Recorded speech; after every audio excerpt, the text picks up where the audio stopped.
start. Right on. All right, man. Moving on to the updated Heisman race. Before we dive into the updated Heisman race, for the audience out there, here's a quick playback to Rostradamus, that being Black Peace, speaking what transpired with Cam Ward, speaking it last week into the future as he had the great historical comeback versus Cal this past week. Take a listen. I want to say the young boy out of the U.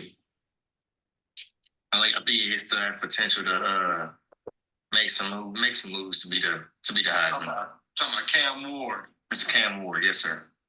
Yeah. Why do you feel like Cam Ward? I feel like. Well, what potential do you see right there? Pressure. He's one of the players that I've noticed that has kind of been playing against the pressure for the most part.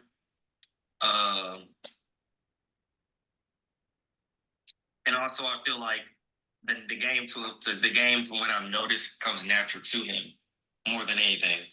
Especially being in Miami, a rebuilding university, I guess you could say, trying to get back to the mountain, trying to get back to the mountaintop.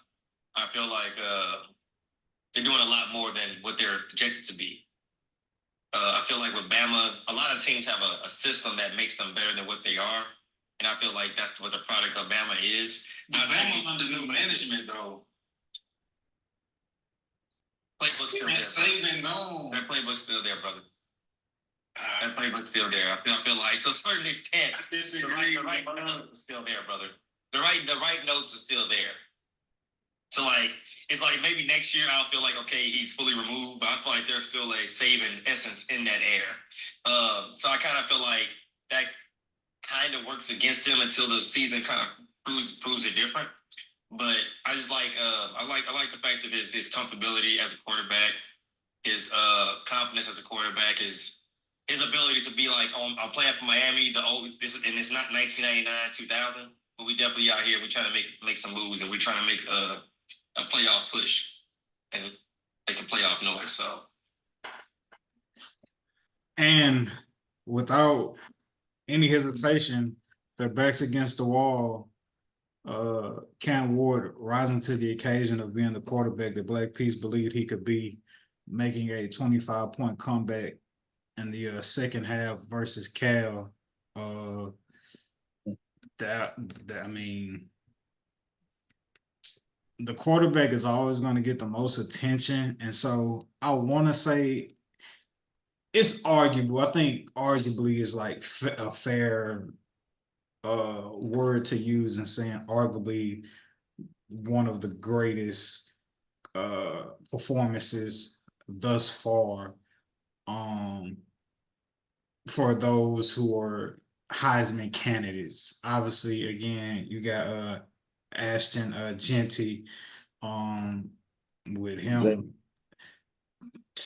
His first play this past week was like a 60, 80 plus yard touchdown to the house on the very first play. But as of right, and then he had a bye week. Travis Hunter, he had a bye week. Oh, okay. Yeah, Jalen Miro, I believe he completely lost his opportunity at a Heisman after being upset and losing to Vanderbilt this week. But yeah, I mean, considering all of that, we start with you, Black Peace. How would you rank the Heisman race currently, with the top four still being Jalen Milroe, in no particular order, but Jalen Milroe, Travis Hunter, Cam Ward, and Ashton Genty? Like, how would you rank the top four now for you in terms of like favorite to win? Realistically, I'm gonna stay with Cam Ward, Genty, based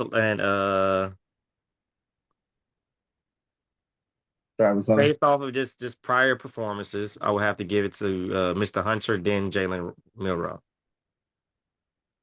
Say it again. I'll have to go put number 3, Travis Hunter, and then Jalen Milroe. As much as I would like Jalen Milroe to be number 3, that loss is it's a lot. So you got Cam, Ashton, Travis, Jalen. Yeah. Okay. don't know. I feel like it may be obvious, but how much? Well, you got him as one, but like, how impactful or how long lasting do you think that win against Cal? Do you think that could be enough to like propel him to like secure the Heisman, or do you think he's gonna like continuously to have to back that up week by week by week by week by week? I think he's gonna stay in the lead until he loses. That's whenever comes in jeopardy. I know it seems pretty obvious, but just the trend of like, okay, like it's still college football.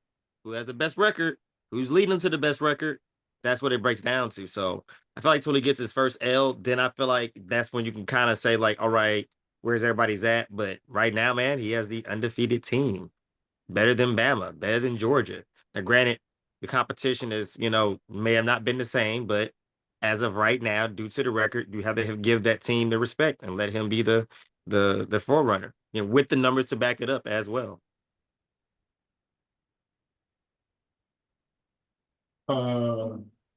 Dacius, how do you rank the Heisman race currently? I'm trying to figure. I think I would swap the first two Darnell has. I think I would go Ashton first, then Cam Ward, but then I would put Jalen Milroe after them three, after those two, then Travis Hunter.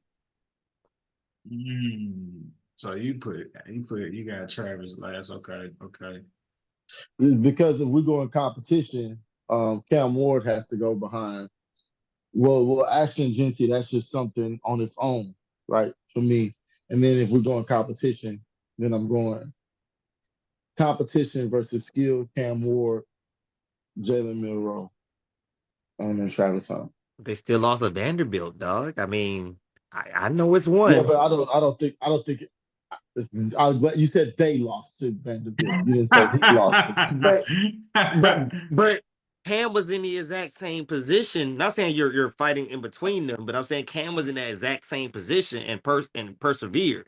He was losing to a lower ranked team, and found help lead the way. Like you say, it is a team thing, of course, but I mean, he's the main guy throwing it to where it needs to be at. Yeah, no, Of bro. course, the receivers have to catch it. Of course, I the feel blockers got you. to block, but you know how this game goes. The only reason, what I'm saying, and I agree with you. The only reason why the tail of the tape is the way it is for me is simply because of Division One, Division Two, and stuff like that. Literally, I mean, they all Division One though. Well, I'm just saying, like we know Powerhouses. where the I big got boys like go. your Power Five school type. We know where the big boys go, and we know where. Yeah. Here's a argument that I just thought about for Ashton Genty. Now, granted, he may not be going up against the Bamas and the Georgia type defenses. However, there is something to be said about his greatness when the opposing team know you're going to run the ball and they load the box on him, and he still finds a way to go for 100 plus and 2 tutties. Like, so That's again, Adrian Peterson s you know what I'm saying? It's just like, bro, like you going up against Yeah. 8-man box, and like they're pressing, and they're not worried about the receivers because they know you're going to run the ball, and you still breaking. Like, you know what I'm saying? As they say, hitting your head on the goalpost. Like, come on, bro. He made a bet with one of his linemen, right? You heard about his I bet? seen it. He told him if I don't rush for 2K, I'm cutting my dreads. You know the last person done that? Who? Barry Sanders. B. Sanders. I thought you were gonna say Ricky Williams. Respectfully. Yeah. Oh, Barry. Barry Sanders.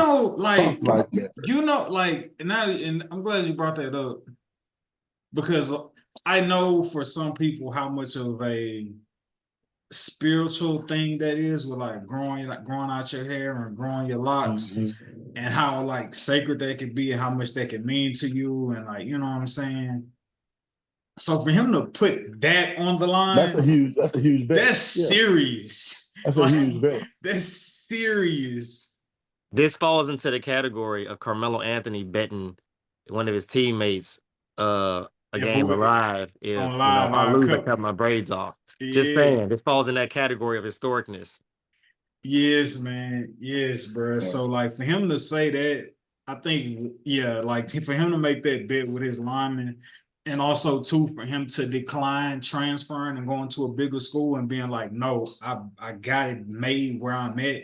I got that chemistry with my lineman. I got that chemistry with my offensive coordinators, my running back coaches. Like I don't need to go chase XYZ or whatever, trying to be in the hype with the bigger schools. Like my bread is buttered here. Like I'm gonna Respect the go. game, baby. He respected the game, yeah, I mean. And so yeah, man. Last week Yeah, I had Travis 1, Jalen 2, Genty 3, and Cam 4 is how I had it. And also, too, I said that the way for Cam Ward to get up there is Nero was gonna have to fall off, which he did. I said that. Yeah. I knew the route for Cam to get up there had to be for like Jalen to fall off. And he did. That happened. Two, out of sight, out of mind. Colorado had a bye week, so we didn't get to see the heroics of Travis Hunter. Um, but then again, Ashton Genty, I think he had at least 2 touchdowns. So like he continues to do Ashton Genty like things. The only thing I hate about Ashton Genty is that I hope doesn't go against him is that people get bored with his greatness because like he's not broadcasted on television and with primetime games like that. So I hope people don't get bored with his greatness. But yeah, so if I had to update it,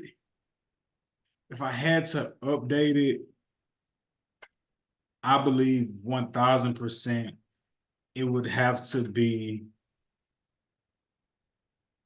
Cam first because like the award is naturally a quarterback friendly award, and with that comeback, I feel like he on prime time stage.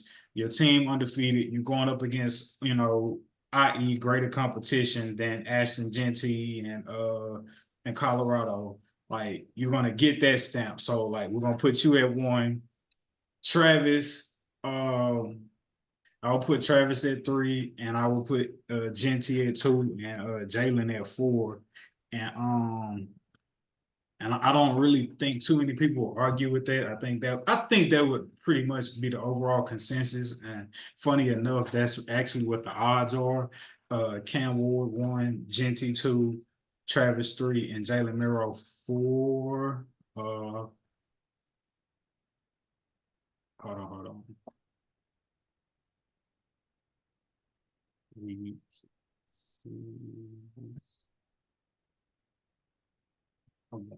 7. It's just all these different pages with different betting odds, but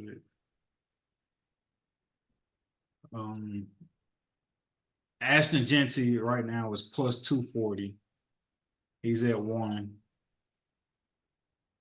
Colorado Travis Hunter is at plus 320. They got Cam Ward at 450. So they got Cam Ward at 3. And they got Jalen Miro at plus 900. So Jalen Miro definitely had a nice fall from the top spot. And